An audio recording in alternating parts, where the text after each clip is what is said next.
Run fast, run flat at the 2025 ASICS Gold Coast Marathon. Entries open 2nd of December. Head to goldcoastmarathon.com.au for more info.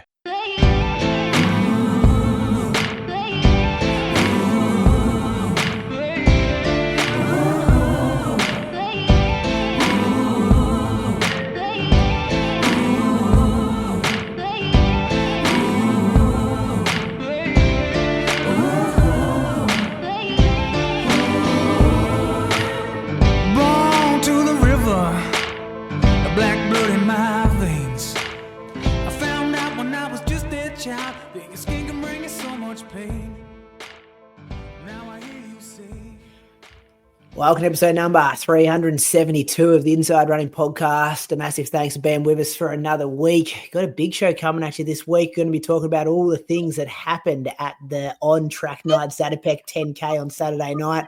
Also got some results from over in New Zealand. A good listener question. It's going to be very relevant to a lot of people today about running in the heat, some whispers, moose on the loose. And we'll talk about a few things that are coming up as well. Welcome to my co-host, Brad Croker, up in Canberra. Hot where you are, Croaks? Yeah, I think it was 36 today maybe, and similar tomorrow. Yeah, okay. So, yeah, that's pretty warm, isn't it? Yeah. And my other co-host is down in Anglesea, Julian Spence. How are you going? I'm hot and bothered too. Rough down here. Rough, like you said before, we're not used to it down here. You guys cop it all the time, but this has been a real uncomfortable day. Yeah, and that's why you're sitting here tonight in your Fiji bitter singlet. Looks good on you. That's all I wear. I bought 8 of them. Did you? Bought 8 of the same singlets? No, I wear one, don't wash it. All right. Get running company logo on there as well. Wearing work shirt. I was thinking about wearing some sandals to work today. But I thought, borderline, I reckon, professional enough. Decided against it. Set the standard as the boss, don't you?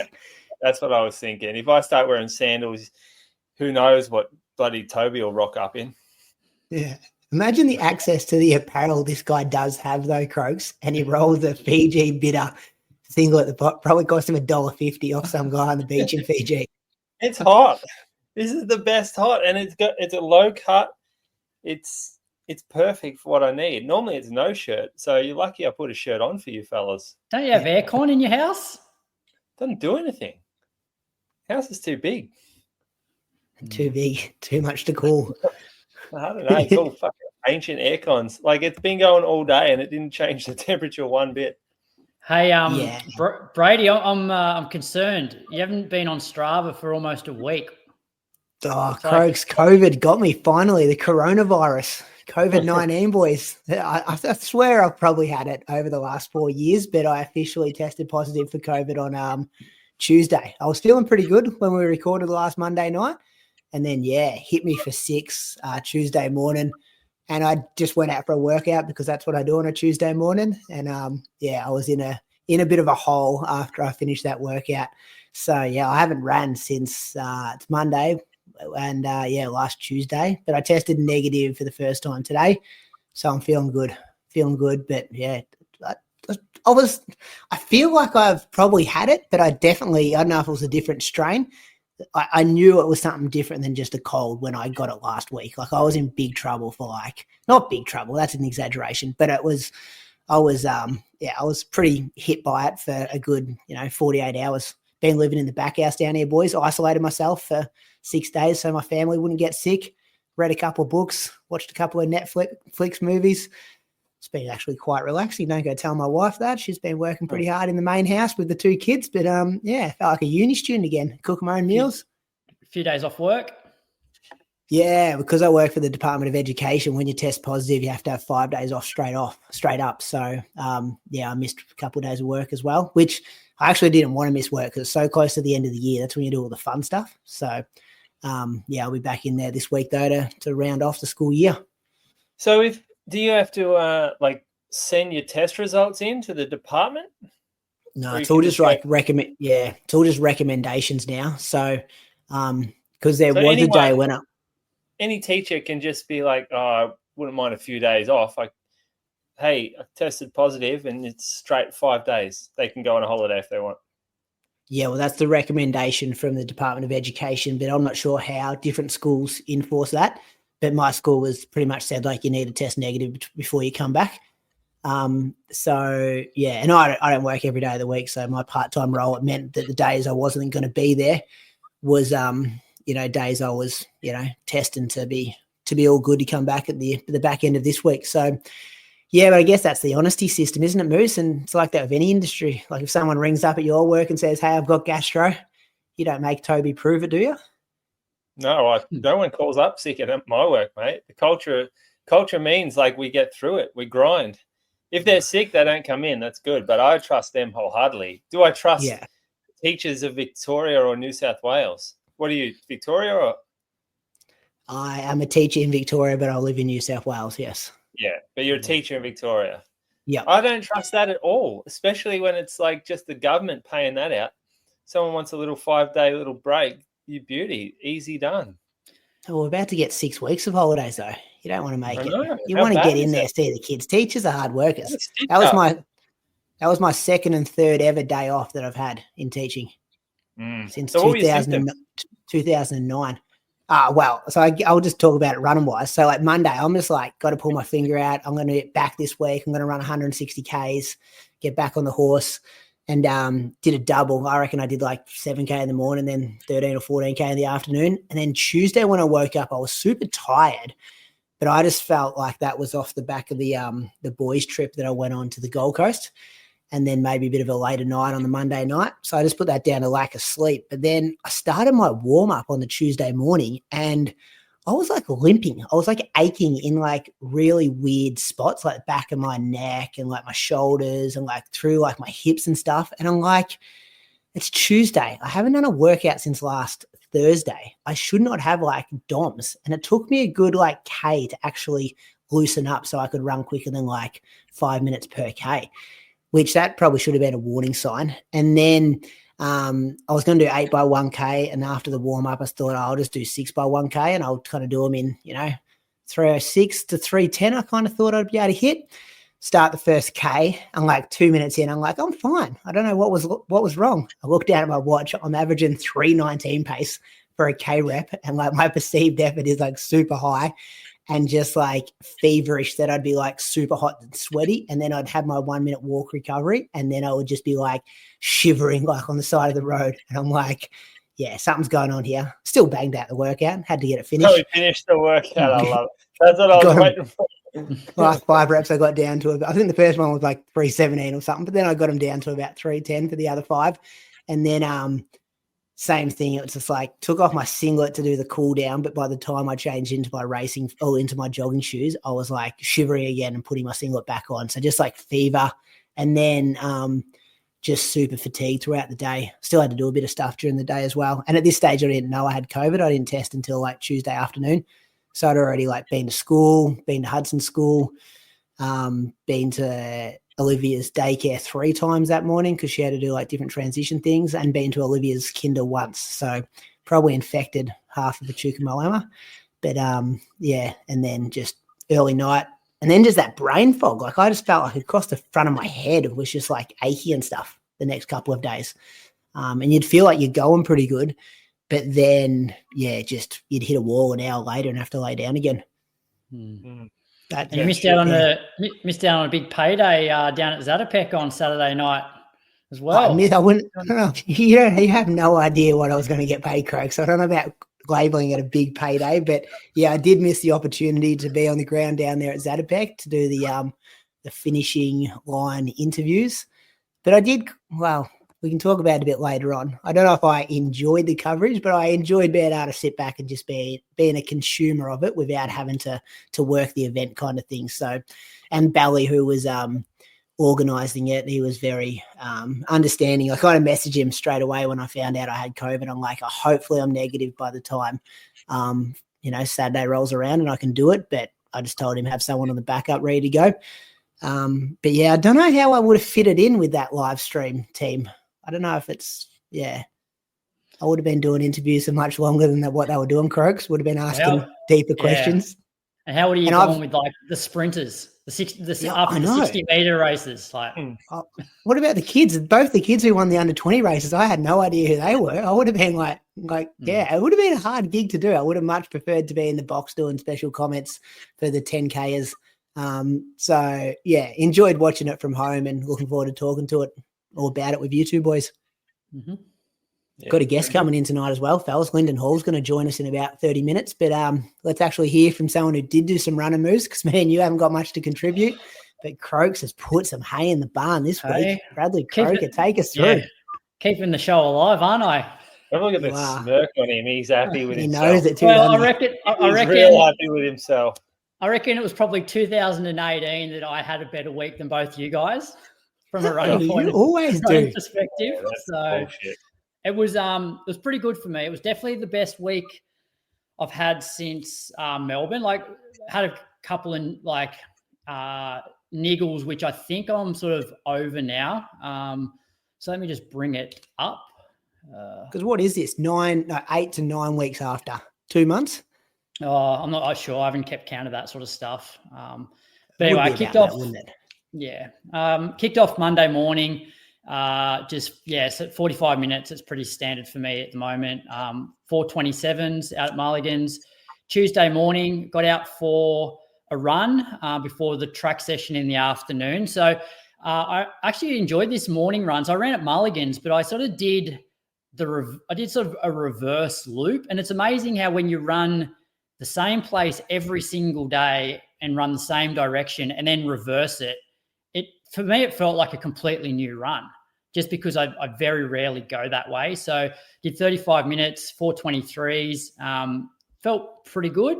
I've been having like Achilles issues. So obviously after Melbourne, I hurt my right Achilles. And then the last couple of weeks, my left Achilles, more down around the attachment, has been giving me some grief, mainly after long runs and obviously the hills and speed stuff. So I've never had insertional Achilles stuff ever before. So I've been able to manage it. So both Achilles were a bit stiff warming up, but then felt good. Tuesday afternoon, went out to the track. Fairly warm afternoon. And so we're originally going to do like 5 minute, 4 minute, 3 minute, 2 minute, 1 minute, 5 minute off a jog out at the horse track. But given the heat, I decided just to move it to the track and do it off standing recovery because most people were doing the handicap race on the Saturday. So I just didn't want them to work too hard. Session was 1,600, 1,200, 800, 600, 400, 200, 200, and then a K to finish off, all off 75 seconds standing recovery. So for me, the 1,600 was 5:20, which is like about 3:20s per K. The 1,200 was 3:15 kilometer pace, 800 in 2:31, which is like 3:10s, 3:09s, 600 in 1:48, so 3 minute Ks, 400 in 69, 200s in 32:31, and then a kilometer in 3:09. And like, this was a really fun session because the 1,600, 1,200 were pretty much like tempo threshold. So I only really worked hard in the 6, 4, 2s, but the 2s were so short and off 75 seconds recovery, was recovering well. So yeah, it was a really fun session. There was a few of us just sharing the pacing there. Wednesday morning, woke up and my heel was pretty sore. So I wasn't sure whether I was going to run at all that day. So I put it off till the afternoon. And then, Cam Myers messaged me during the afternoon, said, are you running out at Mulligan's today? I said, I plan on getting out. I'm not sure how far or how fast, given my Achilles is a bit sore. So met him. He was just doing one lap of Mulligan. So did the first lap with him and then added a second lap on. So I got through 70 minutes, 4:16s. My heel was good for the first maybe 30, 35 minutes and then started to just deteriorate over the course of the run. But I find when I got home, like I ice it, take some anti-inflams, and I wake up the next morning and it's not too bad. Thursday, I got out then that before you move on, Croaks. Yeah. Just you and Cam Myers? Just the two of you? Just the two of us. Yeah. So what's he? Is he 17, 18? He's 18 now. Yeah. An 18-year-old with a 44-year-old moose. Is this like, when does it get creepy weird? Is that too big of an age gap? I think Croak sees himself as a bit of a mentor here. Like he's been around the block. He's been here, been there, done that. He's reached some great heights, Croak. So gave him a pep talk. Told him how to win the 3K on Saturday night. Like, to be fair though, like Cam is, like super mature. It is really weird when you think about, like, I do like teach people Cam's age, but I feel like he's way more mature than most of the students that I teach. So anyway, and I've got an interview lined up with him this week. So so that should be good. What do you talk about, Croak? Just running stuff. You'd have to only start talk about running, wouldn't you?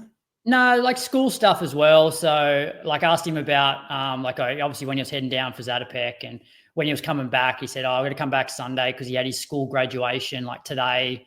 And I think he was getting his year 12 results today as well. And then stuff about just his training and the rest of Telford's group, and a bit about his double threshold stuff. And because he's like using the lactate monitors now, and like I see him and I'm like, his lactate's like under 2 for his morning session. I'm like, that's not even like marathon effort, like, so just that sort of stuff. And then a bit of like Gout, the sprinter, because they went to World Juniors together, and what distance those two would sort of cross over, or where would it be a good race? Yeah, just random stuff like that. Did you see James Templeton was on the Science of Sport podcast? Do you see that? No. Talking about Gout. Yeah, it was really good because he's his manager, of course. So this is like Australian, manager. He's Pete Bowles' manager. He used to do Burn to the Gat. Cam Myers manager. Cam Myers, yeah. It's the real big names. And then they were asking him questions like Ross Tucker and whoever the other guy is on that show. I always forget the other guy's name, the journalist. But, it was really good. Worth a listen.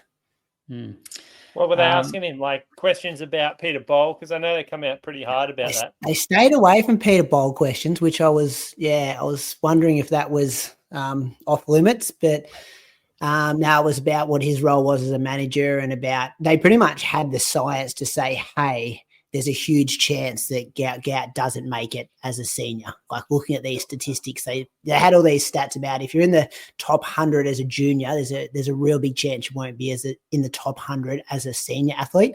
And then James Templeton was very defensive and very very firm on the fact that his coach isn't overtraining him and they're picking their races strategically. And he pushed back a couple of times, which made it a really good listen. I would as well, because I know we've been quite critical of people pumping up junior athletes, but I think there's a difference when you're talking like people like Gout and Cam. Like these guys, if they retired next week, like they're world class already. It's where a lot of those juniors don't make it to seniors is where they're running good junior times, but they're not world class times, but they're good for a junior. I think a lot of those athletes don't make it. But the ones that are already world class, it's like they already stepped up, haven't they? They're already there. It's the question marks over the stepping up into like senior athletics or open age group athletics, and that's a pretty difficult transition for a lot of people, especially when there's expectation. And there are a lot of people putting expectation on kids purely by pumping them up when they're so young and making their, and I think that's why we stay away from it is because the stat you just gave, Brady, like I didn't know that was a thing, but you knew it, regardless of the stat, that's what happens is that they disappear so quick. And it seems like the ones that get pumped up more are the ones that disappear more quickly as well. So we don't go too deep on the junior stuff on this podcast. But I feel like Gout and Myers are different because if they retired next week, they've already run world class times. So so on that Wednesday run, also tagged our mate Jordo. Jordo loves a bit of a name drop, so I just ran with Cam Myers, Jordan Donnelly. What about the other day when I asked him to send through a photo of his messages on Instagram? Some of the people he's been messaging. Why is he messaging those people? No idea. I loved fingering so many guys. What about Luke Matthews? We call those people mud flaps. Yeah, I like that. I didn't realize what he meant. Explain it, Croaks. Oh, I think it was because they hang around big wheels or something. Yeah, something like that. Yeah, stay close to them. They want to stay as close as possible to them. Yeah, I thought that was quite good. So then Wednesday night was the night that the Valencia Marathon entries open to the public, and so a couple of the guys that I coach in Sydney, they were keen to get a Valencia entry, and so they were sort of sending me the link to you could go into like a waiting room before they were actually released. So I think it was 9 p.m. our time that you could actually get tickets, but you could go into a waiting room like hours before that, and obviously just be in queue. I was umming and ahhing, and it got to like 9 o'clock. I'm like, no, I'm not ready to commit to a Valencia marathon. So I just went and watched Yellowstone with Viv, and I woke up the next morning and I thought they would be completely sold out because they got 35,000 entries. I think between 10,000 and 20,000 were already sold in the first week that was open just for people that competed this year. And so I thought the next like 15,000 to 20,000 will go like overnight, given how popular Valencia is. But I woke up on Thursday morning and there was still like 5,500 entries. And I was like, oh, should I get an entry? Could I be asked? And then I went out for a run Thursday afternoon around Yerriby Pond and just spent the whole time just like wondering whether I should do it or not. So I did 35 minutes at 4:12s and I got back, and Viv's actually been like not pushing, but she's like, just go and do it. Like, I think you should get an entry. So anyway, I entered that evening on the Thursday. So I do have an entry for Valencia next year. Here we go. This is exciting, Croaks. You only live once. I'm with Viv. Just go over there and do it.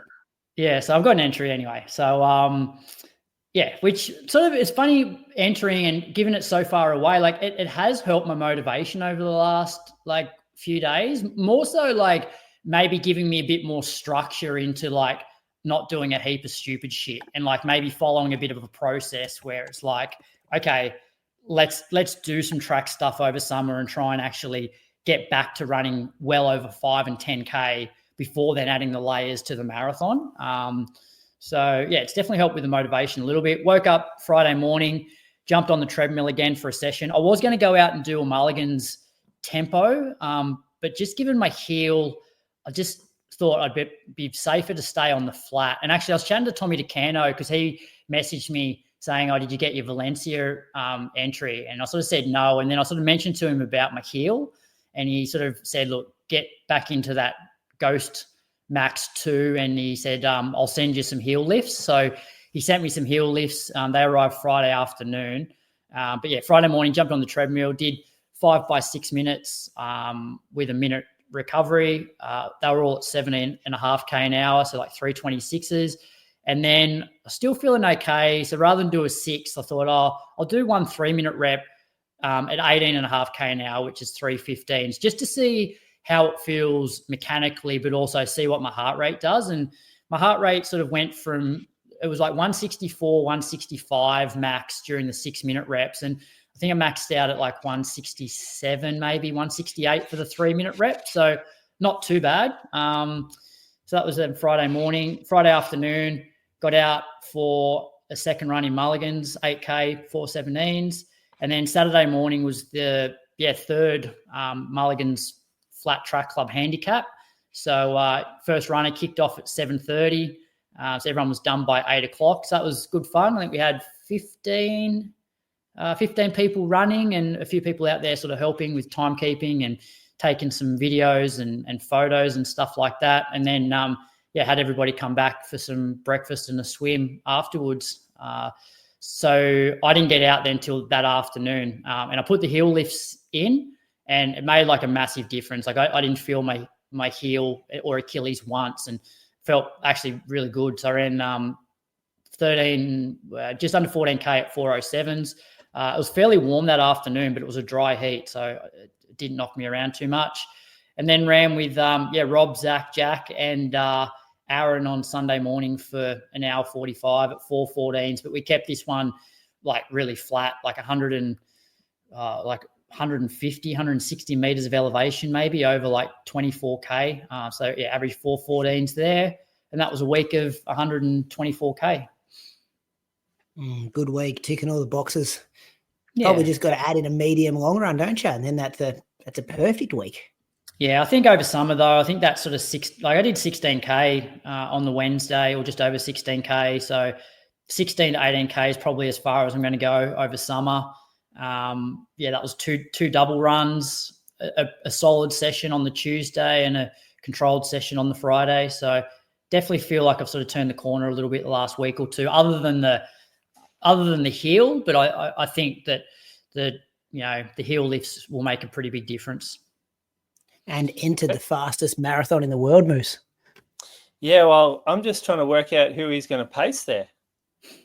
Yeah, he's looking for every excuse already, isn't he? Yeah, there'll be someone pop up that he'll decide to pace instead. He'll pace someone to the Australian record. Is he Doyle? Someone can pace me. You could be the guy. Over under 220 this far out. I've got him under 220. Under by a long shot. Yeah, I don't know. The way he's smiling when he's talking about his week now. Long way to go. What about the Strava title? It was pretty much, you should have just named it, "Please Give Me Attention." That's what it was. Oh, yeah. Very attention-seeking title. Everyone tell me I've still got something left. Yeah, very good, Craigs. We get into you when you enter races, and now you have entered a race and we're getting into you. Yeah. But it's good. It's right. It's one of the best marathons in the world. And you're going to love it so much. Are you going to go over with a group of guys? Yeah, so Jack and Alex from Sydney, so they both ran Melbourne. So Jack, he debuted in 2:28 and Alex ran 2:26. So they've both got entries. 2:20 as well over there. And then during the Saturday morning when everybody was back here and we're sort of having a look at how many entries are still available, Rob Wilson, he went home. He went home after the handicap and did a few chores at home, and he's got an entry now. I'm not sure if Zach's got one yet. There's still about 1,000 entries left for Valencia. So how are people getting them? Just go to the website. Just go to their website. So the ballot. Because Toby said it was like he got on and he's like 20,000 people there lined up in front of him or something. Well, that would have been on the Thursday, on the Wednesday night, but there's still entries available. All right. Which I'm you going to do it too, Moose? No, I'm not going to do it. Toby's doing it, but he's going to do the sub-elite entry, he reckons, in March or May or something. Yeah, that's the one he's eyeing off. I'm not fast enough to get the sub-elite times. I think you still would be fast enough. But sub-elite, I don't know how many spots they're going to have, because it said like first come, first serve. So if they have if they've got 200 spots and there's 500 people ready to put times in, you could be in trouble. But I won't be running sub 220, sub 66 or sub 30 between now and Valencia. How many years was it? Because Toby said his sub 220 still counts from a few years ago. I think you had 3 years. Okay. Yeah. So, yeah. Oh, well, that's exciting news. Moose, what have you been doing? I went for a couple of runs. What day did I start running? Maybe Friday. I felt like I wanted to have a jog. So I jumped on the treadmill and just did a minute on, minute jog. And I did that for 10 times. Everything felt pretty good. Bit of tightness through the hamstring. And then on Sunday, I got out I did about 8 by 3 minutes on 1 minute jog. I was up in Sydney, so I did that around Centennial. And it was the first time I've run in Centennial outside the Sydney Marathon. So I went down and checked out the white fence that they all talk about. And found it like quite different to what I was expecting. I was expecting a pretty firm, established kind of trail, but it was really sandy in spots, and it was pretty rutted out too. There's a little bit more respect on the sessions you see go around that white track, the paces they're running. It was there are a lot of people out. Most people run on the concrete. They don't run on the white fence. It's like only where there may be more I don't know. How would you describe it? How would you describe someone between being like not a recreational runner, but a more serious recreational runner? What's the word for that? Well, would it be runners with a bit more knowledge because they'd know that getting on the soft stuff would be a bit better for their legs than staying on the concrete? So what do you call them? Someone with someone with a cross country background would identify both those paths and be that's where I should be, not that one. Doesn't mind a bit of lack of rhythm, but I don't know what word it is. Someone who trains for events. How about that? Rather than just goes out and jogs with friends. How many people would enter big major city fun runs? Yeah, but do they train for them or not? Do they participate in them? Is that what you're saying? Yeah, that's right. Yeah. I'm trying to distinguish between. I'm not going to say real runners. I did. So I was riding along on a line bike, and the bloke ran past. And I'm like, this guy's rolling pretty good. He's got a bottle in his hand, like a pop top, so he knows what he's doing. He's a runner that trains for events, but he was on the concrete bit, and I just rode up. I said, "Oh, you're doing a session?" Didn't know who it was. He's just doing a session, mate. And he goes, "Yeah, doing this, whatever." He's like, and then he said my name after. I'm like, this guy knows who I am. I said, "Who are you?" He's like, "Oh, Tom Middleton. Been on your show." I'm like, "Oh, right, yeah. Never seen what you look like before, ever."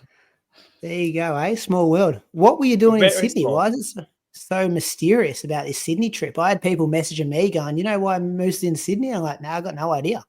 It's not mysterious. I was there for a mate's 40th. I went up with my friend Chris. Yeah, we went down and down to Bondi. Went down to Bondi on Saturday afternoon. Saturday afternoon on that 30-degree day or 28 degrees in Sydney. Absolutely humming down there. Like you've never seen anything like it in your life. Like the most beautiful people. That's what the Gold Coast was like. Palm Beach. Everyone's just 10 out of 10. Men, women, kids. Doesn't matter. Elderly people, everyone's a 10 out of 10. They're so fit, aren't they? They're like, no one's fat. Everyone's just goes to the gym, has a tan, has nice teeth. There's tattoos. No one really wears lots of tattoos, lots of strange active wear setups, like real odd clothing that I've only ever seen on social media before, never in real life. We just don't have it down here. And then it's on every second person that walks past, you're like, I guess it's normal here. So, yeah, bit of an eye-opener for me, Bondi Beach. Moose, why is none of this stuff, why is none of this sort of exercise stuff in Centennial and you on Strava? Mysterious trip, Greggs. Something was going on. No. Well, I didn't put Friday up, and I actually went for I just don't. I'm not putting it up because we know Strava's not good for you. And if you put a paddleboard thing up that says prone, knackered myself, but you won't put a run up. No, because something's going on, Coach. Deep.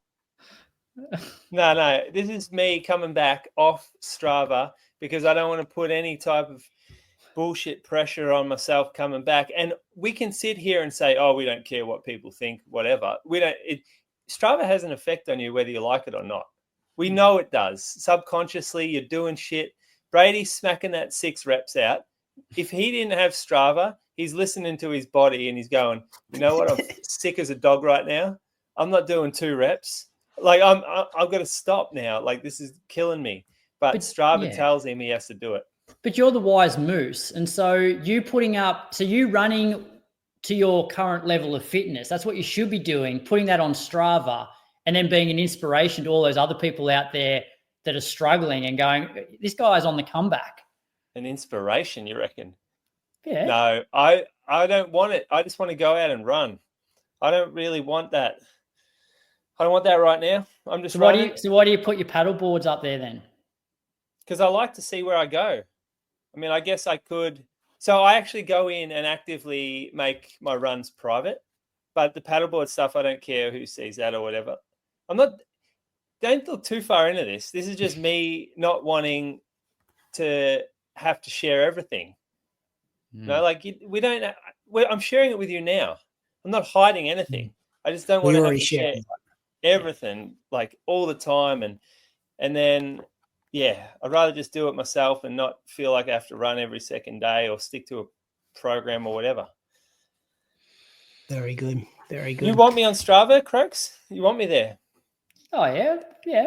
I'll just share it with you then. I'll create the setting where it only goes to Croaks. No, don't do that. And it can inspire you. When you're on Strava, Moose.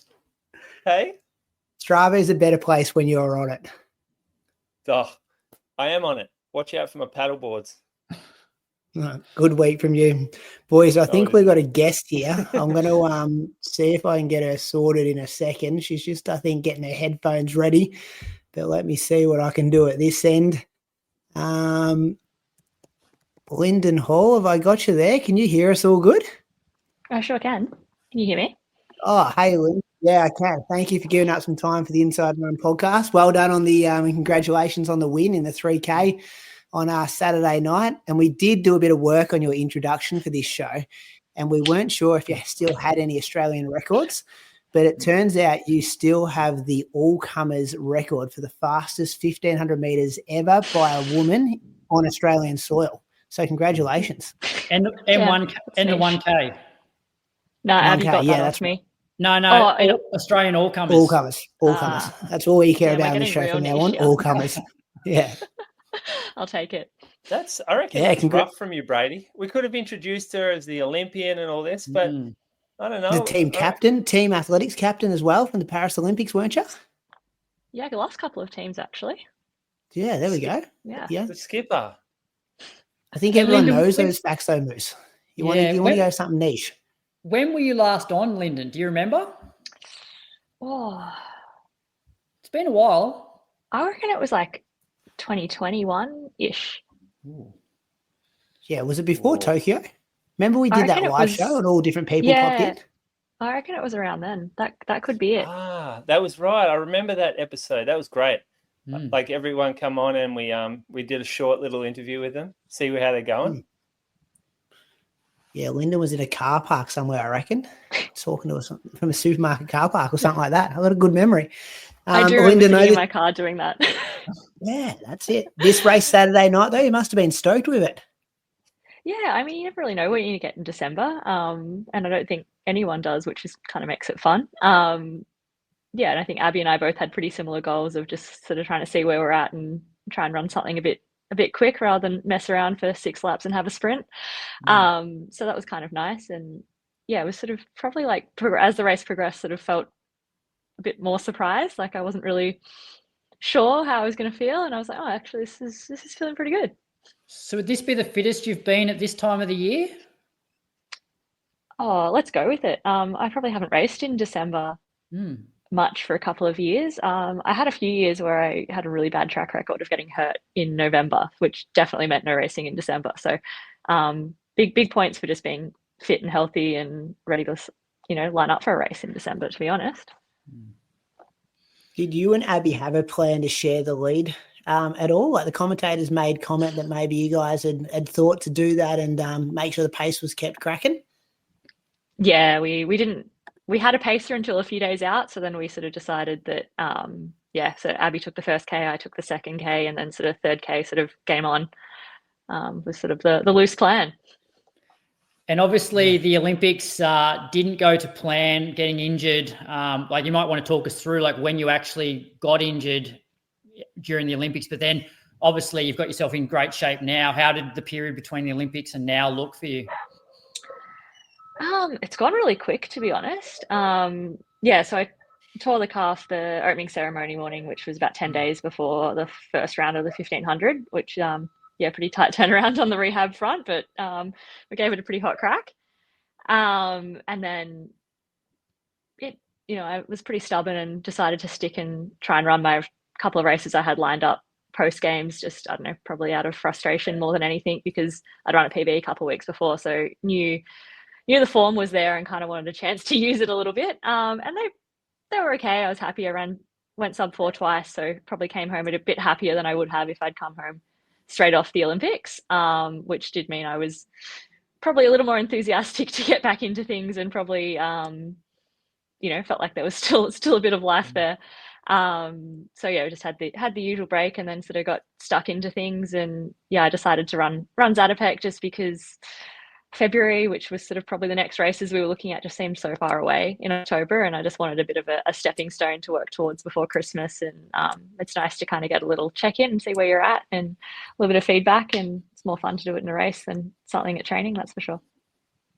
And what does your training look like coming into December? Is it a little bit more strength focused? Is that why your 3K came out well? Yeah, definitely. I've only been on the track, I think, 3 times before that race. So yeah, been a lot of sort of threshold fartlek hills. Have bumped the mileage up just a little bit the last probably 6 weeks or so. Yeah, I'm sure that all helped set up a pretty good 3K. What sort of mileage are we talking? Oh, I think I hit a PB of like 110K, so nothing big, but how long's a long run, and what K pace as well, Linden? Oh, it depends who's there, really. Did smash out an hour 40 with Bucks a couple of weeks ago. That was more rapid than I think either of us meant to.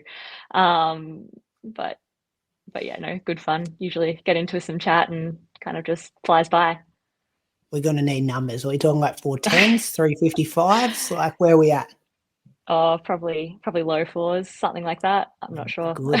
didn't pay huge attention to it, but I remember making the comment like, "Oh, that was a bit quicker than I thought." Yeah, that's good. When you had that injury on the opening ceremony day, like, what goes through your head? Is it like frustration or like determination to get back, or like are you just absolutely shattered? Like, what are the first things that come into your mind when you do that like a significant injury so close to your main race you've been thinking about for years? Oh, cried a lot, got pretty mad, probably. Yeah, that, kind of the like, this is unfair, why me? That's not, kind of felt like we'd done everything right. So it felt like, bit of a ripoff.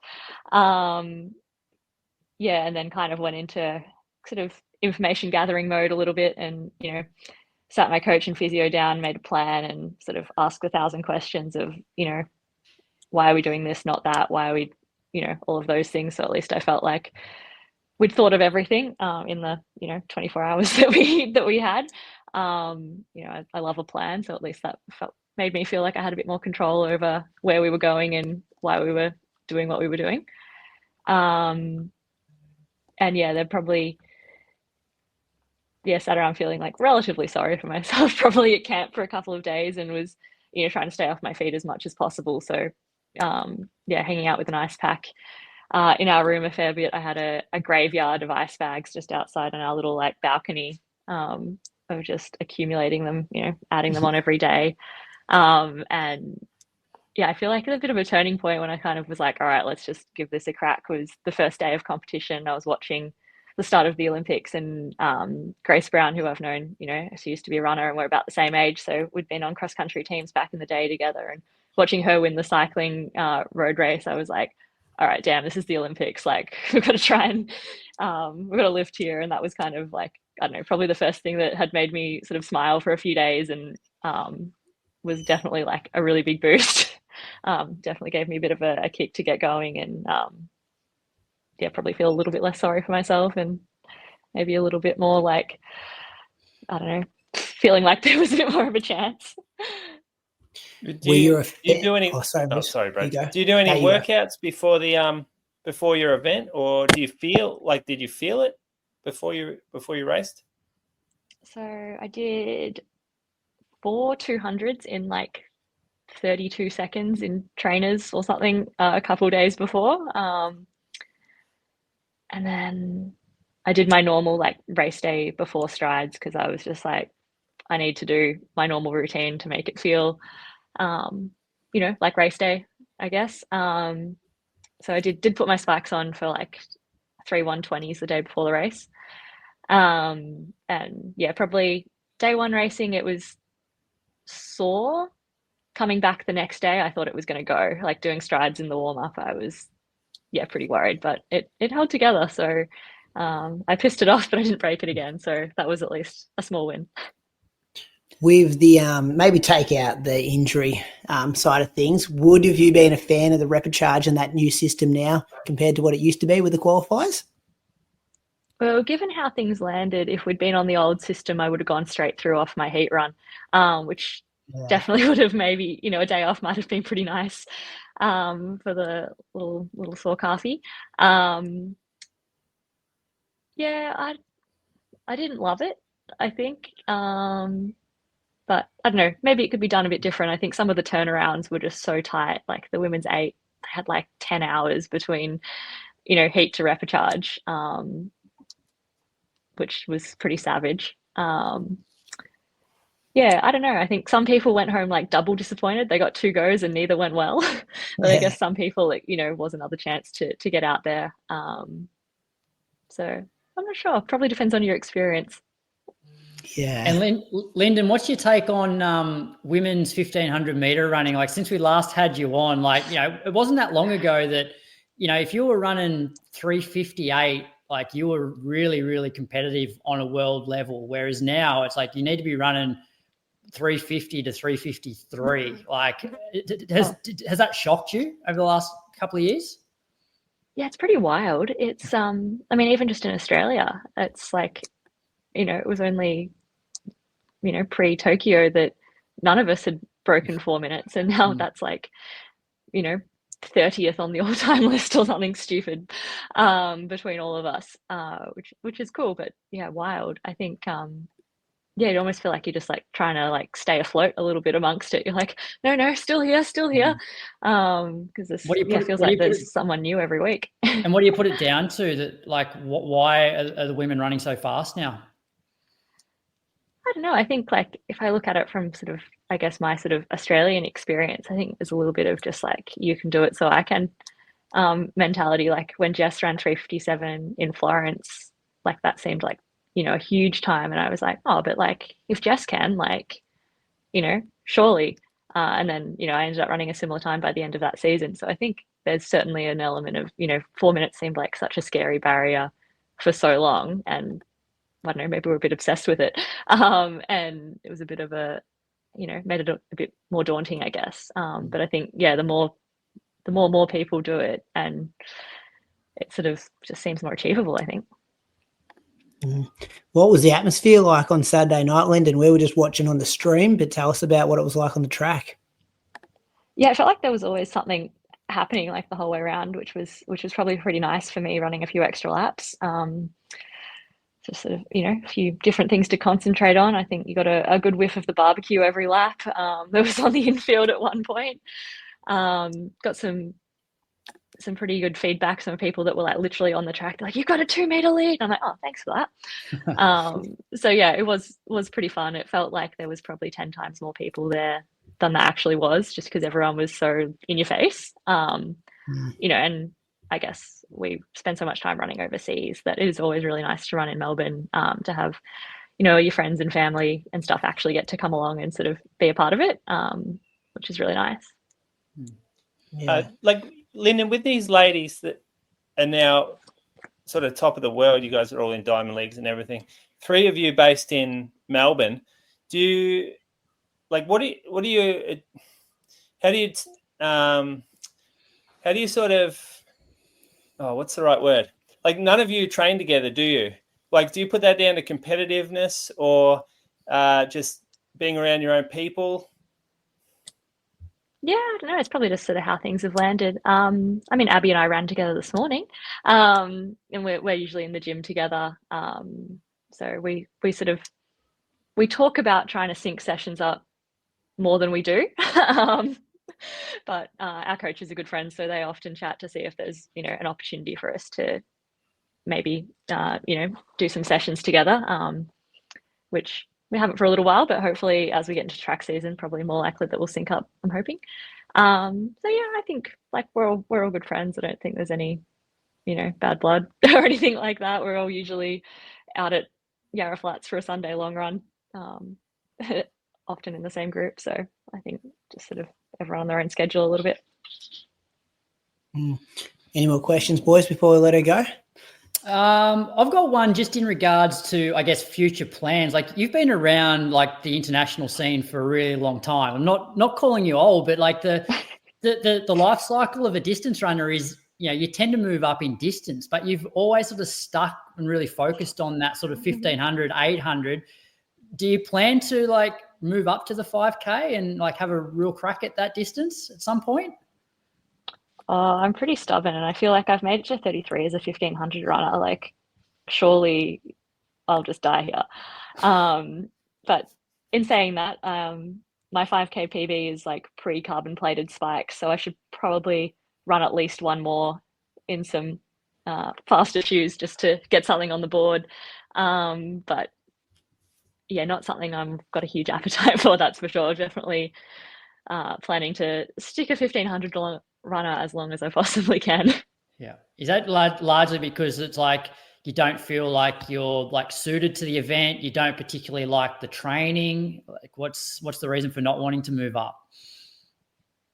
Yeah, probably I just get bored. I love the 1500 in that you kind of get to do a little bit of everything at training. Some days it's a bit more 800-y, other days it's, a lot longer, and I guess it just challenges you differently and it's a bit fresher. I feel like, I don't know, I like that variety in my training. And honestly, I think I just get dizzy running a 5K around the track. I'd just get bored and lose concentration. I think it would take me too many goes to actually run a good one, and I don't like doing things I'm not good at.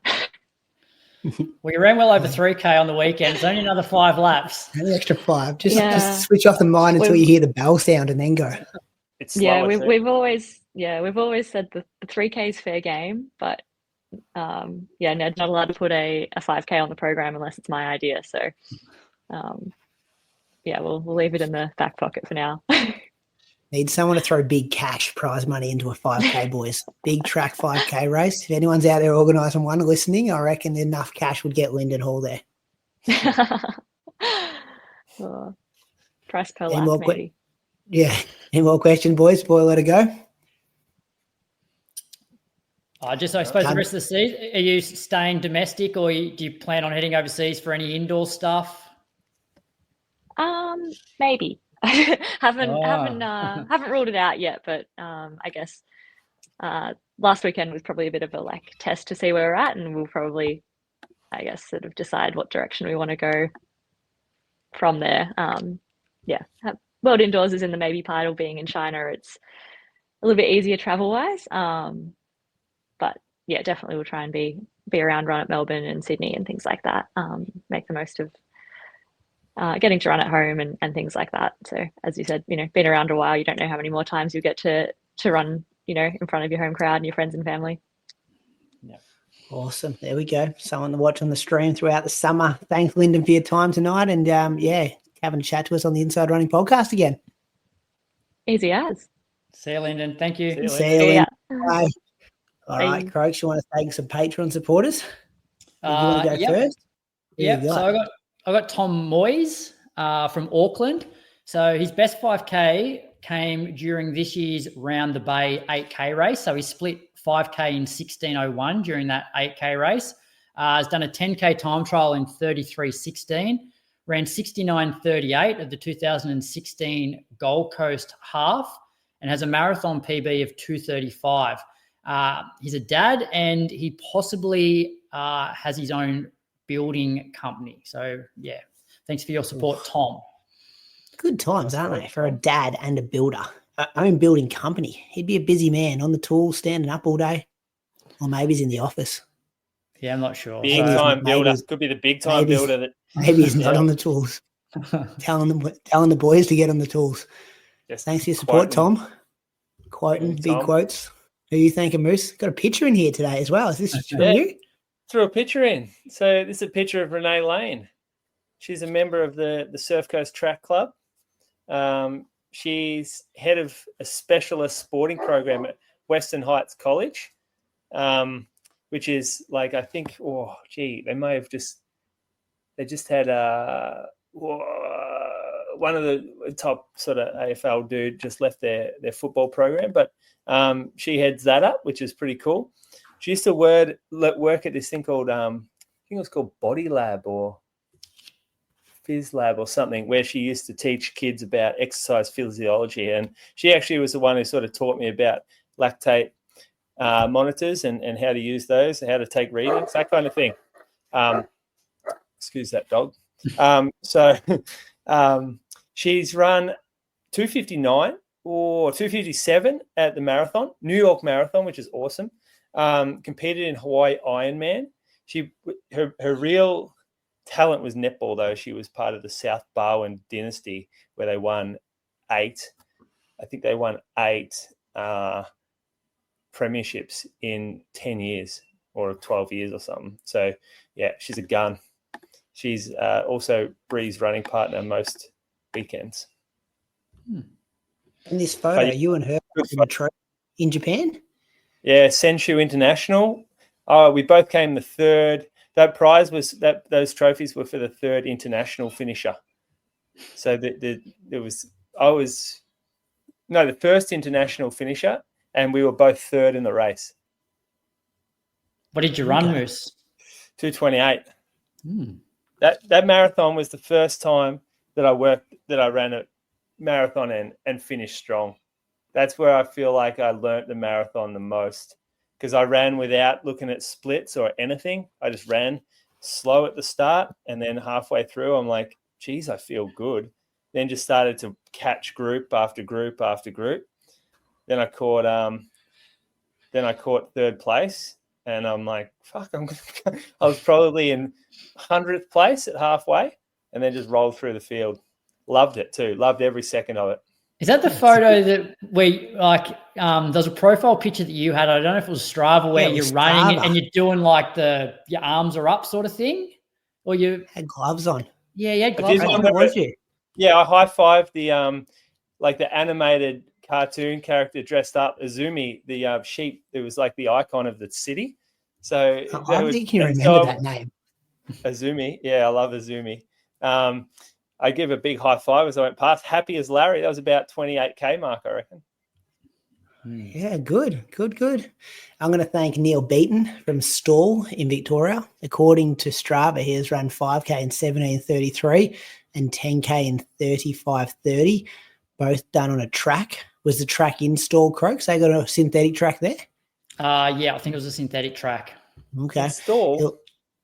It might have been at Stall, but like it was when I clicked on the Strava, it was when I clicked on the satellite, it looked like a synthetic track.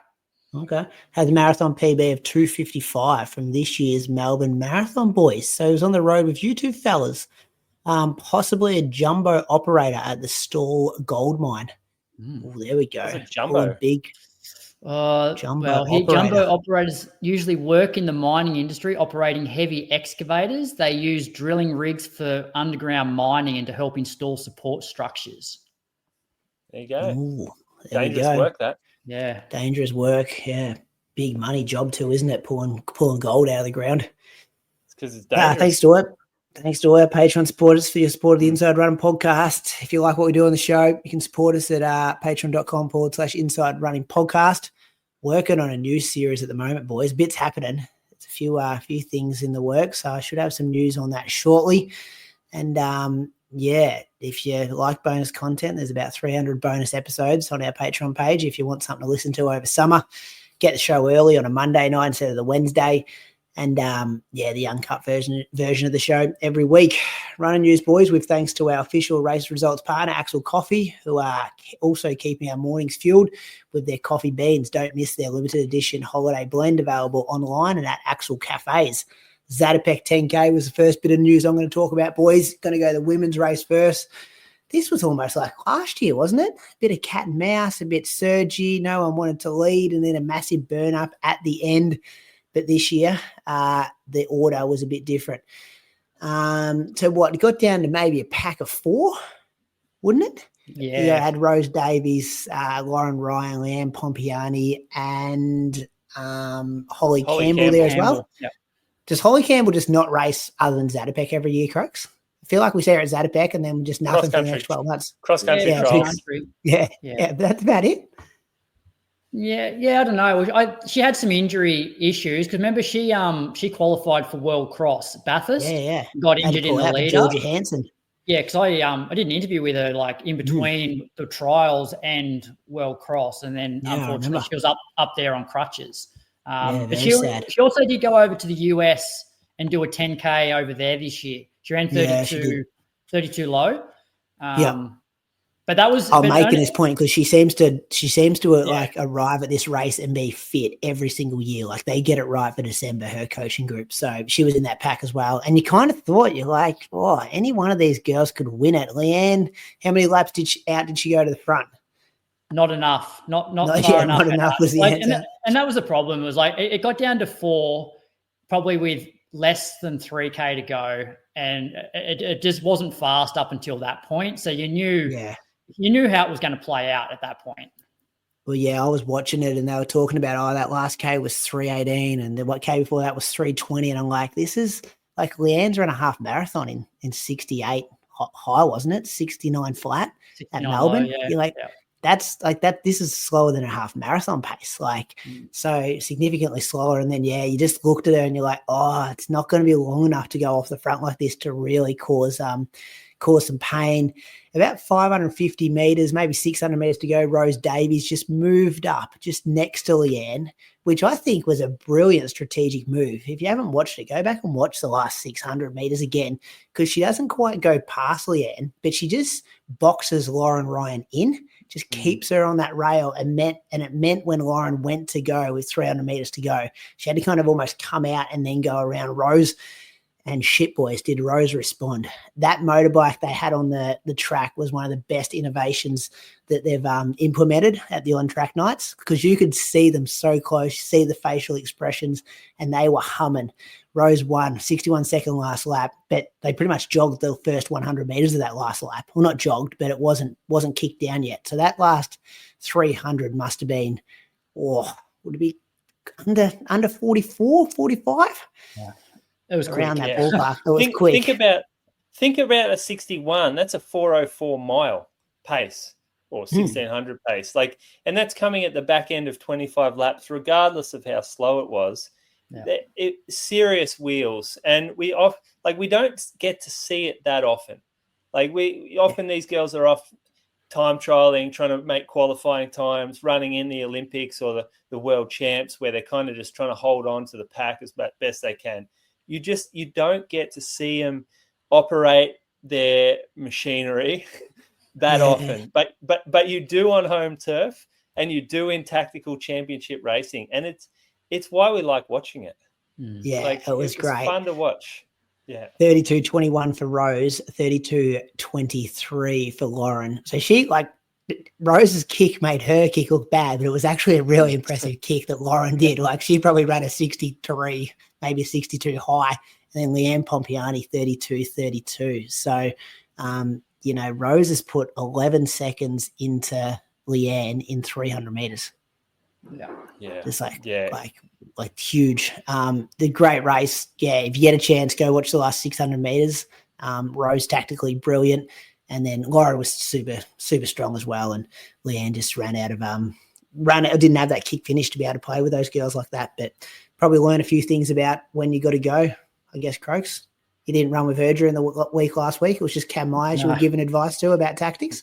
That's right, yeah. Oh, but I spoke to Leanne a few weeks before, and she knows that she's not going to beat Rose in a kick. And so when I was watching it, I'm like, okay, you don't want someone like Leanne to do all the work from like the gun, but it needed, because I was so slow early, it's like really from probably the last 7K needed to be hard, because anything less than that, that's pretty much Rose's sweet spot. If she's pretty much dawdled around for 4K, she can run the quickest 6K out of all those other girls.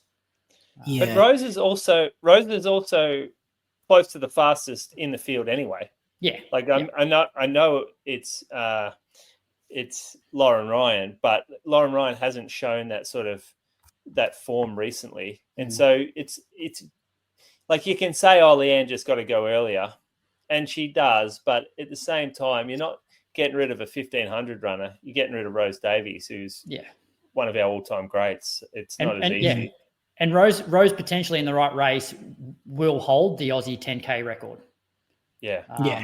But it puts her in, like, I can't wait to see what she does for the rest of the season, because if she's closing in 61 at the end of a 10K, like, her 5K is going to be bloody good this year. Yeah. And remember, she comes third last year. Like, that was a bit of revenge I felt on Saturday night. Like, she got outkicked by Lauren Ryan and Holly Campbell last year in the last 150 metres. So turn the tables there. The men's race, this was later in the night. Jack Rayner got the win, 28-26. Sam Clifford second, 28-29. Shingle, what's his first name? Do we know? New Zealander? Ollie? Yeah. New Zealander was... Ollie Chignell? Chignell, yeah, he was third in 28-35. Brett Robinson was the third Australian across the line, fourth overall in 28-37. Same thing. This one had a bit more going on in it, like the pace early on. And then Brett Robinson went to the front with 10 laps to go and just broke the pack up.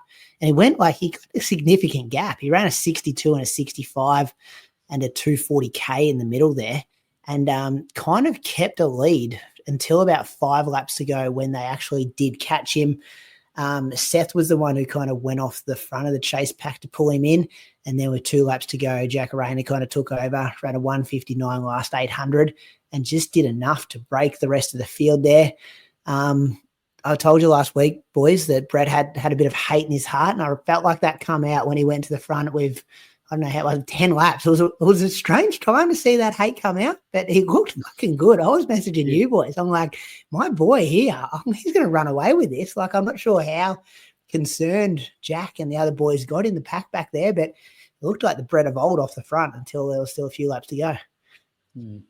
Yeah, you'd have to think they knew what form he was in, given they train with him all the time. And especially Jack, who kind of ignored the move.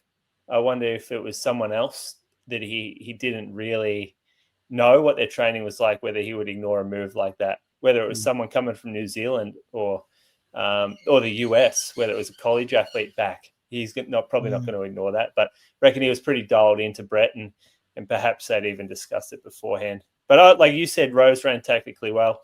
Jack, the same thing. Yeah, just did the work he needed to do, and seemed to finish everyone off underneath his comfort level. Do you reckon Brett's smart, wasn't he? Yeah. Do you reckon Brett's big surge may have cost him like second? Like if he had actually just sat in a bit, because I feel like that was so aggressive, that surge. He put in such a big gap and probably just doesn't have the training behind him at the moment. And so he sort of almost, because I think I read somewhere that he sort of then went back to running like 70s to some 72s to almost try and recover a little bit. And that's when the other guy sort of caught him. But I just wonder if he sort of sat, whether he could have probably outkicked the other guys for second. Well, you look at who was there. Who were the kickers there? You got Clifford, Seth O'Donnell, Ollie Chignell. Don't know about him. So you think, okay, if he sits in with them, does he have the fastest last 600, 400, 200? Maybe. Maybe he does. Yeah, well, considering how he looked when he did make that move with 10 laps, like that move with 2 laps would have been special. Yeah. But you never know the answer to that, are you? Sam Clifford went for second. Yeah, he was good.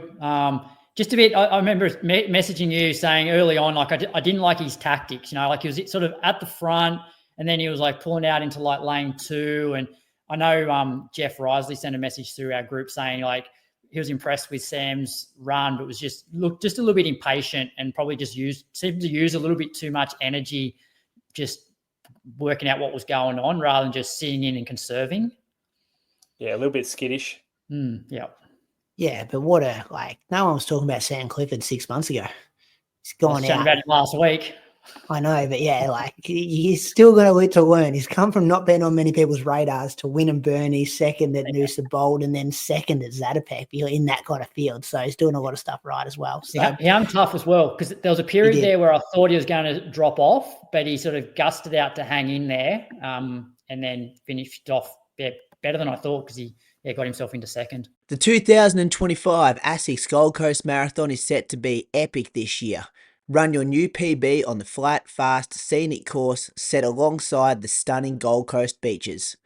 Over 60% of finishers report setting a personal best at the Gold Coast Marathon, and it's not hard to see why, with such a great course. The 2025 event will host the Oceania Marathon Championships, drawing fantastic local running talent to the Gold Coast. Both the full and half marathon are World Athletic Label races, the only race in Australia with dual labels. Whether you're running or spectating, the 2025 ASICS Gold Coast Marathon is the place to be in July. Entry is open on the 2nd of December 2025 and they will go quickly. Head to goldcoastmarathon.com.au for more information. You've got the junior 3K moose, the De Castella and the Ondieki. Yes, I didn't catch this. I was out and I didn't get a chance to watch it on my phone. My battery was at like 4%.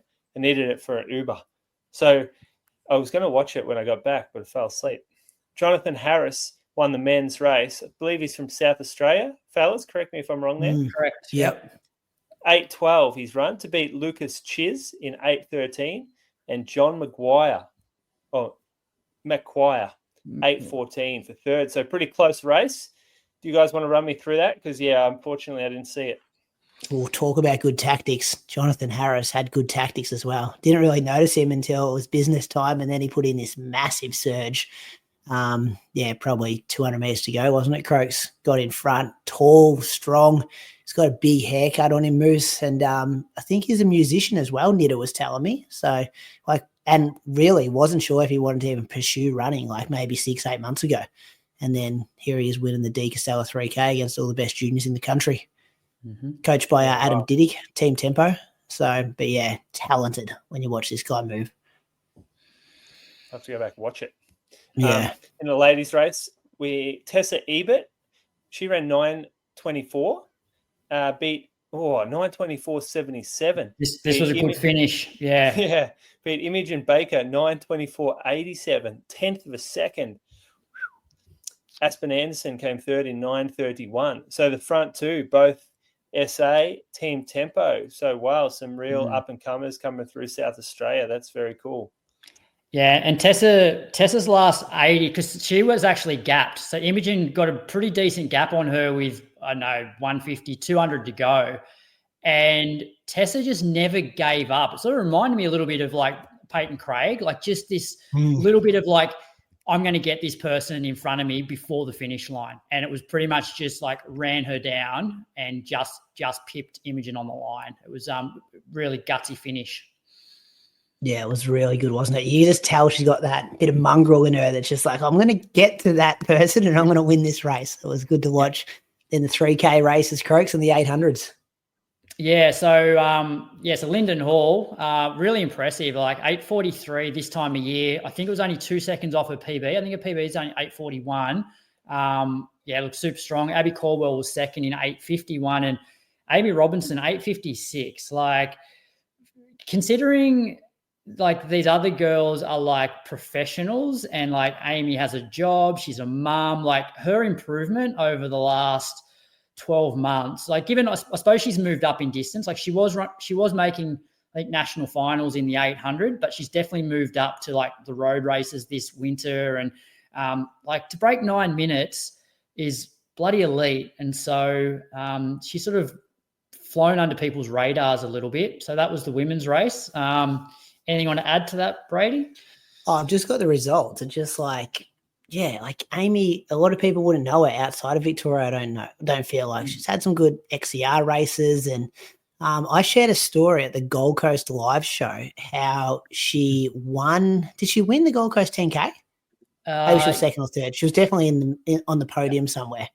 And she was in the elite room afterwards, and she wasn't an elite athlete with her entry. And she was just stoked that there was free muffins and free drinks and stuff. She was over the moon that she was in this elite area, and she's an elite runner and she's so down to earth. And then she's just, these are the people around her. So Lyndon and Abby, first and second. Then you got Jayla Hancock Cameron fourth, Georgia Hanson fifth, Carly Thomas, who's with on in sixth.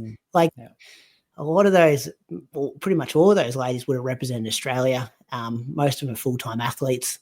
And then you just got Amy, who's, just had a baby not so long ago, works, just like, bang, I'll just go out there and run 8:56 and then be right amongst it.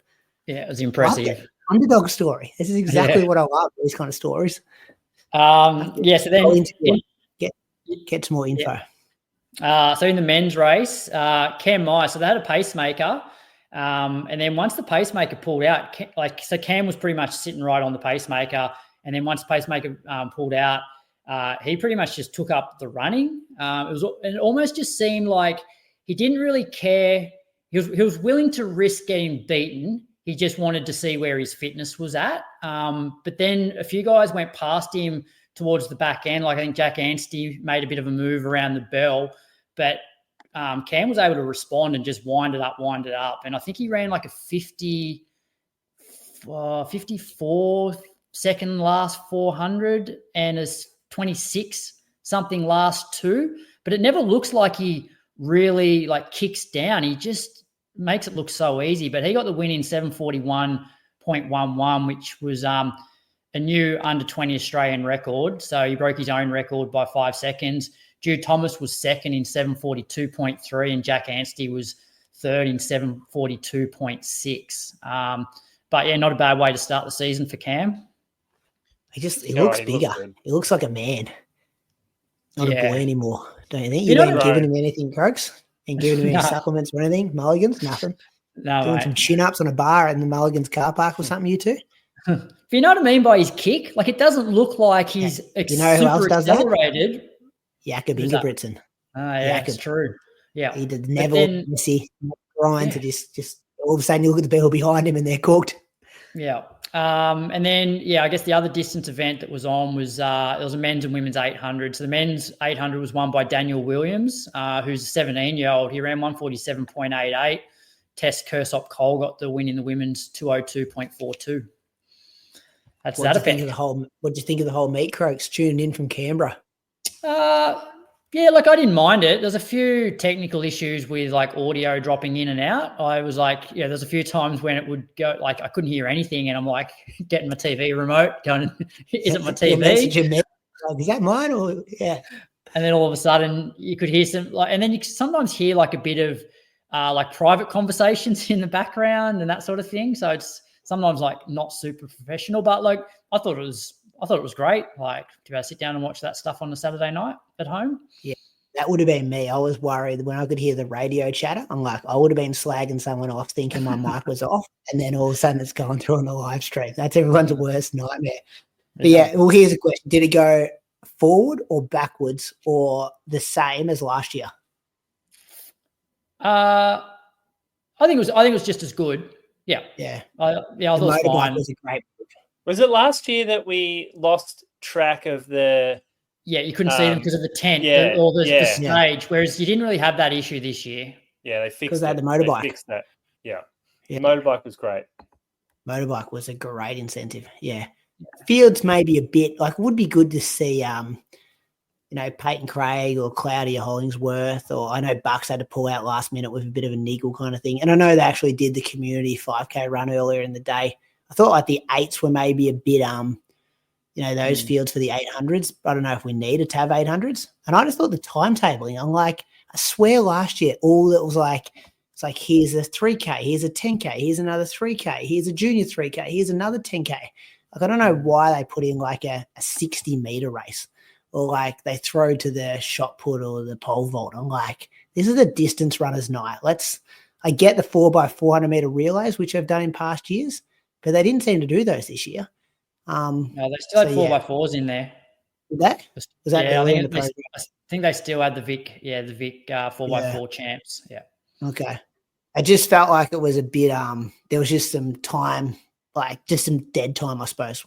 Last year I felt, maybe because I was there last year, I felt like everything was like on top of each other and there was no dead time. But yeah. Yeah, you got the women's 10 finish. So I felt like I was waiting to watch the men's and I fell asleep between the two. So I missed the men's. Yeah. It would have been nice if they were like, you could sort of condense it a little bit. I know they put the sprints in, or the 60 meter. The one benefit of having like, say the 3K races and then you go to the 60 and you've got like a 15-minute gap before the 10Ks, it's like I can go and get my pizzas out of the oven and stuff like that. I'm not going to miss anything that I want to watch. No. Because what happens is I sit there going, well, I'm watching a really good show on Netflix at the moment that I want to get back to. I've got a book that's only got 3 chapters to go. If I make the decision to go to those, I'm maybe not coming back to your live stream. Don't make it difficult for people. There's too many things pulling our attention. So I thought it was okay. Look, the commentary was good because they were like, they were knowledgeable. Tamsin's facts. Got to get rid of Tamsin's facts, Croaks. Too many random facts. Talk about the races. Yeah, the others were good though. Yeah. I thought Tim Crosby was good. I thought he was real good. He nailed it. Yeah, he has good up-to-date knowledge of what the runners have been doing. Yeah. Not many people in Australia know more about distance running than Tim Crosby. He's got the stats and the facts there ready to go. And you could tell he was trying to bring it back to like the race and like the knowledge he had. But anyway, that was Zatopek. There was also a road mile, the Spectacle Road Mile in New Zealand. So this had a couple of Aussies in action. Like Stewie was over there. Georgia Griffiths was there. Sarah Billings. It was won by Neil Gawley in 4:03. Sam Tanner was second in 4:03 as well. Brian Fay third, 4:04. Stewie was fifth in 4:06. They ran them at the same time, and Neil just caught Georgia across the line. Georgia did win the women's race in 4:35. Sarah Billings was second in 4:39. Sophia O'Sullivan third in 4:42. A new event that started this year. They had a whole heap. I looked up their website today, a whole different like they had a 100-miler, maybe a 5K and stuff as well. A lot happening. Moose, do you know any more about it? No, I just had a look then. I was looking for the prize money, actually, because I imagine it would have been quite a lot to get those names across the ditch, given that Zatopek was on. I mean, you got Stewie, you got Georgia Griffith, Sarah Billings. These are our top athletes. Zatopek's our big shining light for distance running. Yeah, there must have been something to draw him across. Yeah, maybe appearance fees, because I did look on the same website and it just said like sponsored prize pack as first prize for the road mile. Oh, there was an elite mile too. So there was this elite mile was separate, but it didn't have the prize money either. Yeah, and it didn't actually have starting list. Like it was just not up to date yet. Road miles are a good idea. Like miles in the street, like bring them to the people. It's cool. It's great. And you can have anyone do a road mile. It's cool. It's great to get people out and just go run it down the end of that road as fast as you can, turn around and come back. Come back again.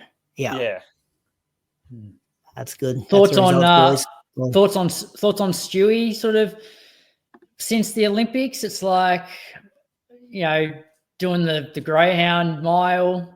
Road mile. We didn't talk about that, but I watched it and it was really, really bad. Like it was so bad, we shouldn't be talking about it.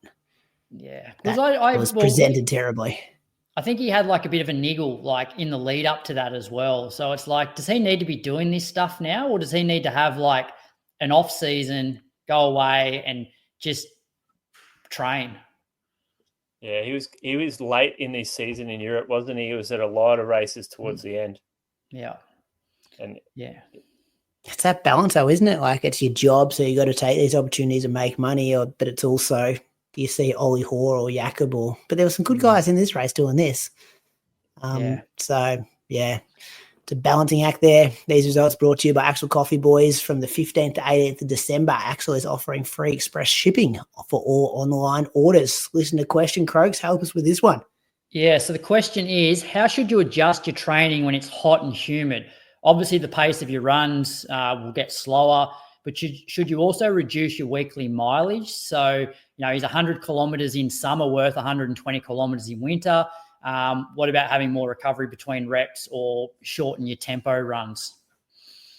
This is a good question. Good question. And when's too hot? Like too hot? When do you not go for a run because it's too hot? Yeah, especially a double. Like it can put you in a hole. Doubling. Yeah, you definitely need to adjust. Like you have to. Otherwise, if you don't adjust the pace, like you're going to get in a hole immediately. But consider how long you're out somewhere. So like the length of a tempo run, if you're out there and it's warm, then you're going to get more dehydrated. and you're just going to get hotter. You're going to suffer the effects of the heat longer after your run. Consider what we try to achieve with training is consistency, backing up day after day after day. In order to do that, when you've got this level of stress on you, you have to reduce. It's like altitude. You don't go up to altitude and train the same as you do when you're down at sea level. You adjust. So more recovery between reps, absolutely. So when you're doing the speed work, you give yourself an extra however long to get the heart rate down. Make sure you're drinking through there. If you have to stop a rep, if you had a straight threshold planned, break it into intervals and have drinks between. Allow yourself to recover a little bit more. What about weekly mileage, Moose? Do you reckon, say, like there's a 10%, like, 100 Ks in summer is worth 110 in winter? Is it worth more? There aren't a lot of places where you can't get up early enough to get your weekly mileage in if you're smart about it. I think there will be a little bit less mileage done just if you're starting to adjust workouts, then you'll get less of an overall mileage. But you have to, if you want to get the mileage, you just have to wake up earlier. Or you can do workout, you can run inside. Like, consider that it's 40 degrees. You can get an hour run done on a treadmill with air conditioner. Most gyms have aircon, big fans, that kind of stuff. Like, I'd be getting my mileage done then. If you were that onto your running. Not everyone's onto their running like that, where they're going to join a gym or travel to a gym to run inside. They should just cut their run short and their mileage should be less. Yeah. Like, I made an adjustment last week with that. Originally we're going to do like a 5, 4, 3, 2, 1 out at the horse track, which is an 1,800 meter loop off a slow jog recovery. But you end up, like, it doesn't work out that you end up getting back to your drink bottle at all during that session. So I'm like, hey, let's just go to the track and do it in distances, just decreasing it, but have a standing recovery, because if it's hot, your heart rate's going to get probably a bit higher anyway, and it doesn't come down quite as quick in the heat. So although you're not jogging, although you're standing instead of jogging, your heart rate's probably doing a similar thing anyway, and you're having standing recovery. So yeah. Yep. Brady, you live in a hot spot. I don't reckon you've ever adjusted your training. I remember last year I got on the treadmill for my not even with COVID, he doesnn't adjust. Boys, I had 7 days off completely. When I knew I had COVID, I respected it. But I'm like, man, that was just bad. I thought I was just being a bit soft last week. I actually thought, I was like, you did the crime in the Gold Coast. Now you've got to do the time and have a shit workout. Yeah. That's what I was thinking. That was what was going through my head. You know how many boys from that boys trip last week got COVID too, out of the 8 of us? None. Or just you? One. Me, just me. Oh, bullshit. I was sitting in cars with those guys, sharing bedrooms. I don't know what would happen. Anyway, last year I got on the treadmill. So I went and bought a gym membership, and I would take my iPad. So I'd do all my doubles pretty much on a treadmill, because it was just like, you don't double. I think anything hotter than 32, you're probably doing more harm than good going out for a double. And then if you're already getting out for your hour run in the morning, you're getting the benefit of that heat stress already. You don't need to stress it again and put yourself over the limit. Yeah, you're probably still recovering from that. So Carly went this morning at 6:30 a.m. and it was 28 degrees at 6:30. But that's just the high overnight kind of thing. That doesn't happen too regularly. Another thing I'll often do is I'll just do like a 3 or 2.5K loop, and then just have the drink bottles on the letterbox. So like, just grab them whereas I'd never do that in winter. I just go for a 70-minute loop kind of thing. So make the run super boring, just so you got access to drinks there, and pretty much like nearly have them frozen. And then by the time you get to them, they're melting as you kind of got them. Same thing. It's pretty lame, like running out your driveway with a pop top in your hand. But you're like, it's going to help you. Like, it's you just got to do those things. I've never done the frozen hats and stuff like that and started with that on, or any pre-cooling, things like that. But there's little things that I'll put into it. What about, you could wear a hydration vest if you're going out? You could have two flasks up front. You can do 500 ml each, one with electrolytes. And that's like, I used to do long runs with that. And you can get some now that are only pretty much just water, gels, phone, whatever. You don't have to have like a massive pack on. And you just slip the flasks in. You can have an electrolyte in one and water in the other, and you're getting a litre. And it's a litre more than nothing. And you can carry your gels there, and you really don't notice it too much. If it's trying to get out of the full sun too is like, if you can get on a shady path, but that's where you do see the goannas and the snakes and stuff like that. I'm like, it's like a double-edged sword. You're like, want to get in that bush, but at the same time, I'm like, I don't want to get bitten by a brown snake. So yeah. That's where there's also different types of heat. So like, I know I've said it before in the podcast, but like here in Canberra, you'll go out at 9 o'clock in the morning and it'll be a clear sky. So it's like direct sunlight. The bomb will say it's probably 23 degrees, but it feels really, really hot because that sun is so intense. Then you get to like 5 o'clock in the afternoon.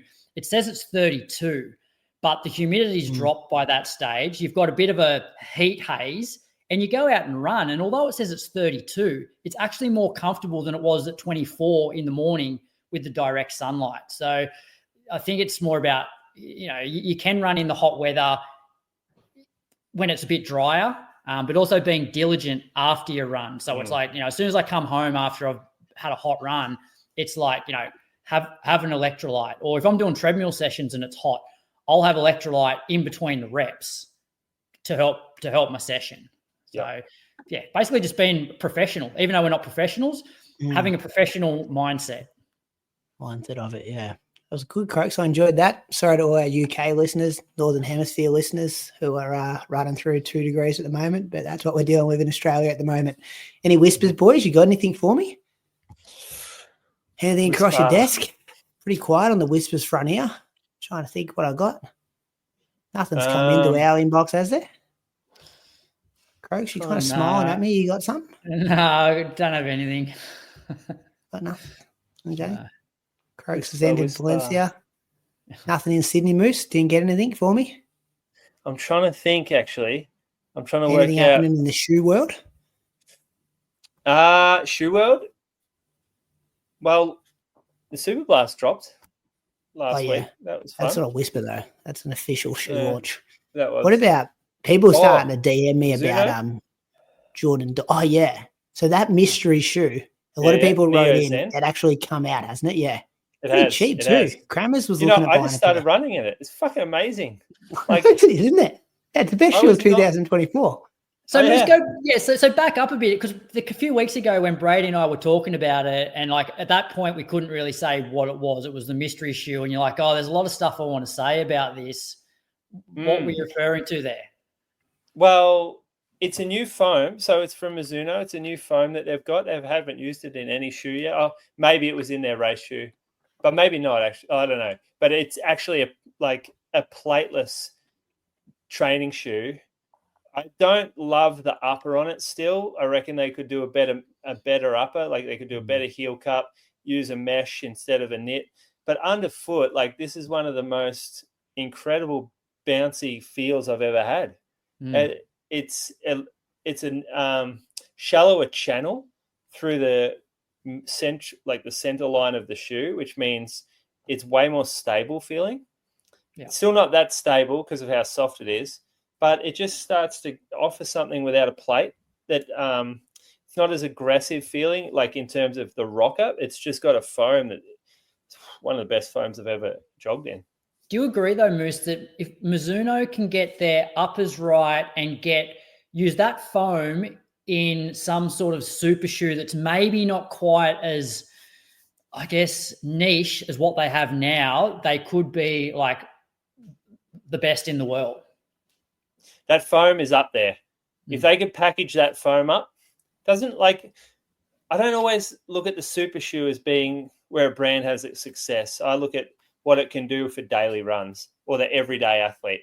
And that's that feeling that I had when I first jogged in that Neo Zen, that kind of feeling I want to be able to put on the foot of a lot of different people. And I don't think I can do it that much with the upper that it is now. I reckon you could package that foam up into a more stable option, a more user-friendly option. And you can just change people's perception of running with a foam that good. I just feel though, like you don't see that many Mizuno super shoes at the pointy end of marathons, but I feel like they've got the nuts and bolts there to actually do it with that foam. They just need to develop the right geometry for a super shoe.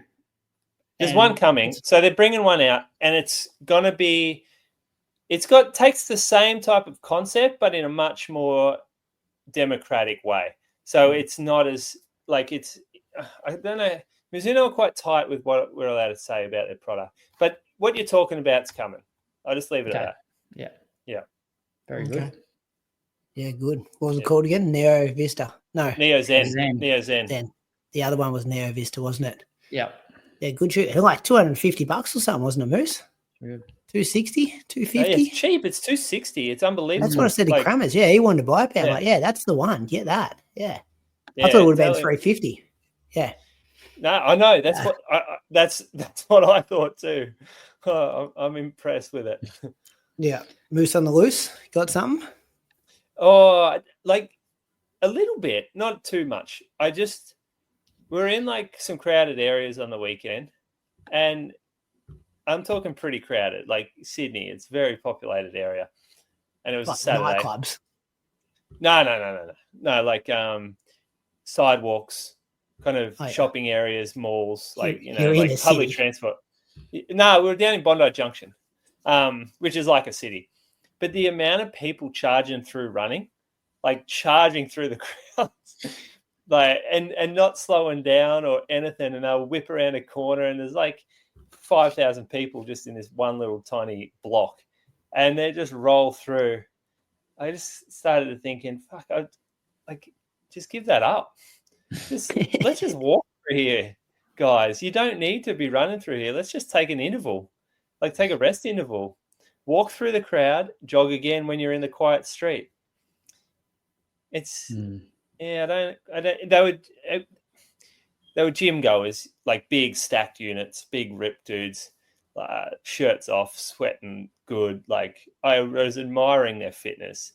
I just didn't appreciate like bustling past you at 4-minute 30k pace when there's kids around, prams, old ladies.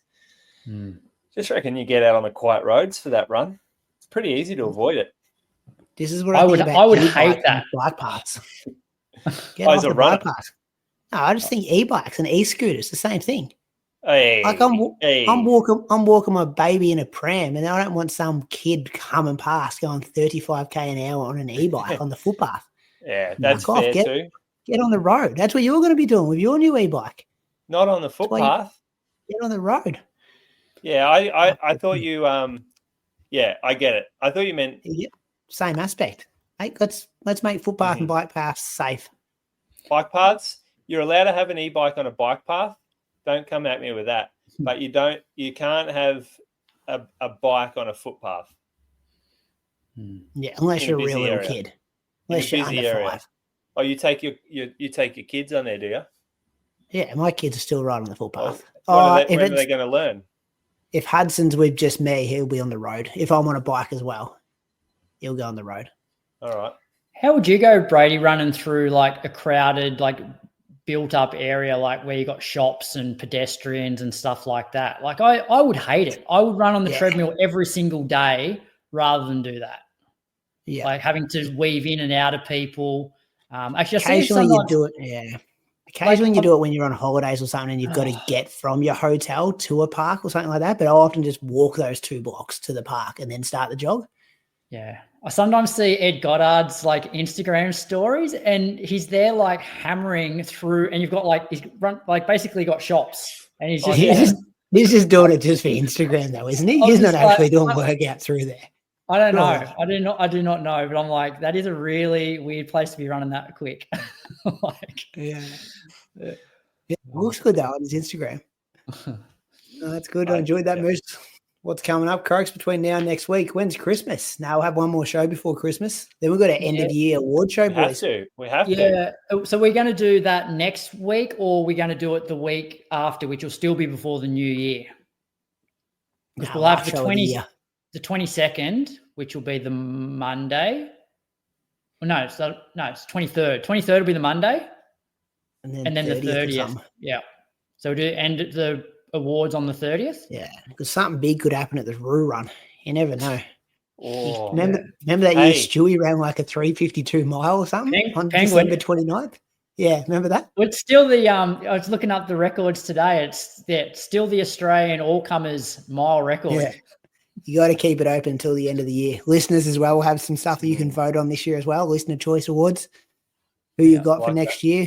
We had to summarize all that. It's a very empty time of the year for content as well. So it usually gets us a whole show worth of content. But yeah, the Roo Run Moose, you never know. You know, someone could rock up there and absolutely have a blinder. You got any news about it? A couple of entries in. You'll be going head to head with the bad boy. Oh yeah, I told you that a couple of weeks ago. And Whispers the bad boy. There's a few others entered too. Chances he's injured by then. I don't even know if I'll be right to run hard. I might have a long COVID. I never come back from COVID before. I'm not sure I don't reckon the bad boy would enjoy this sort of course though, running on the beach and the bad boy. It's hometown, mate. It's hometown. Yeah, this bloke, he's good across country. He's going to be at the pub later. Like this is his one chance to pick up a girl. Winning the Roo Run, hometown. If he's going to be fighting for this win. It's a bit Mickey Mouse, isn't it? When you're running on beaches and I'm with you, Coach. Just go down and jog with the boys out the back. That's what I reckon. Seen that cross country in Italy where they run through a barn? Yeah. So something Mellini or something? Is it the Chink of Mellini or something like that? That's it. Hard race to win. Yeah. Very high quality. Deke and Monitor always used to do it too, didn't they? Yeah. Yeah. It was a bit old school back then. Like everyone did it in Europe. Yeah. Any big female names, Moose? Olympian. Got an Olympian in the field. Here you go. You're going to have to work hard to win your own, like, just not to come, what do you say, get chicked? Big chance of you getting chicked down here. Okay. What Olympics did they go to? Maybe multiple. Oh, okay. Maybe don't announce multiple. it. Let the person announce it. You don't want to get in trouble for announcing it if they want the Instagram announcement. True. I'll keep it locked up. I actually don't want them to announce it either. That's going to be my social media post, perhaps. Oh yeah, maybe that's good. What are you doing between now and next week, Croaks? Anything? Track tomorrow. Hopefully, have an interview with Cam Myers either Wednesday or Friday. So, that'll be good. So, flick us through some questions, boys, if you got any. Oh yeah, I've got a few for the young king. I've got a big list already. Yeah, big list. Do you go to his house? He go to your house? I don't know. I think we were going to try and tee up a run on Wednesday, so we'll see whether he wants to. Let's take this record as you run. Good. I love this relationship. 18-year-old kid. But when I was 18, I wasn't running with 44-year-olds. Oh hell no! Please. No way. I thought 30-year-olds were old when I was 18.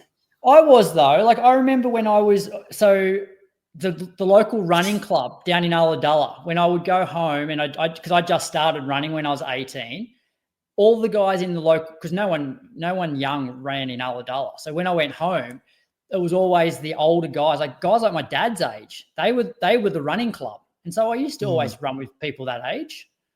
But yeah, I always felt a bit, awkward or like, the old guys. I run with the old guys. So good. What are you doing between now and next week? I'm flat knacker still, just in the store. Coming in a busy period. What have I got this weekend? I got a paddle out for my dad on Friday night. So it's like a family spread the ashes. And then on the weekend, what am I doing Sunday? Gee, I love to get out for a run with a group, but I'm just not there yet. I'm like, Sunday, I could probably be up to 40 minutes straight, depending on how this week goes. So, yeah, we'll see how the group goes. See if there's a group run. I might try to get there and get 40 in. Are you getting any pain? Not really, no, but I've just getting weird stuff going on. I'm not going to bore you with it. Just got weird stuff. Sciatica and shit, old man stuff. What about you, Brady? I feel like you're in a bit of a hole now. Like I feel like your momentum. I feel like you've had like 7 years of momentum just stopped. in the last This week is and where a they half. start filming the documentary, Croaks. This is where Disney call me and just say, we've got to rebuild you. Got to rebuild you. We'll do a 7-part series coming back from the ashes. The Phoenix is coming out, I boys. make that joke last week. Yeah, 2 weeks ago, but it's been 2 weeks. Yeah, you weren't the first one to make that joke. You can take jokes on this show. Yeah, I don't know, Croaks. Just see. And it's the worst time of the year to train up here too. Like, it's not like it's, if it was autumn and just like 15, 18 degrees every day, that would be beautiful. But we'll just be, the thing is, I got no races. Like, I did have a race offer to do like a marathon in like 9 weeks, but I don't think that's going to happen now. But yeah, I've got nothing locked in. So I was thinking about going to Valencia with you, see if I can get an entry in like March or April, whenever it is. So Toby wants to go with the bad boy, but that's December. So I've got plenty of time. So yeah, no rush to get back. Just make sure I'm healthy. No more so I think it's going to be, I think it's good for me. Like, in a way, I would have never done this myself, had like 9 weeks of, low training, but I think it's probably going to do me well come March, April next year, hopefully. It would be so good for you to have 2 weeks not running without a virus. Having a virus doesn't count as rest. Unfortunately, your body doesn't think about it like that. Again, your tissues get a rest, but you're still in in a whole inflamed situation, and your body is struggling to recover. So you're not actually having rest. Your body's not at rest right now. You probably shouldn't think about it like that. Yeah. Yeah, no, definitely. Even the way you sleep, like I was having 11, 12 hours a night kind of thing. You just you could tell your body needed it because it was just trying to shake the illness. So we'll see, boys. I'll give you an update next week. We're done. That's episode number 372. Thanks for listening. Patreon supporters, there's going to be an interview tomorrow, Wednesday as well. So keep an eye out for that one. Then we'll get to the Cab Myers one early as well. So that content will be coming to you fresh. And then, this weekend's coming up for everyone else publicly. See you, boys. See ya. See you later.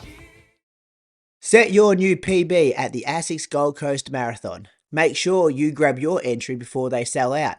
Head to goldcoastmarathon.com.au for more info.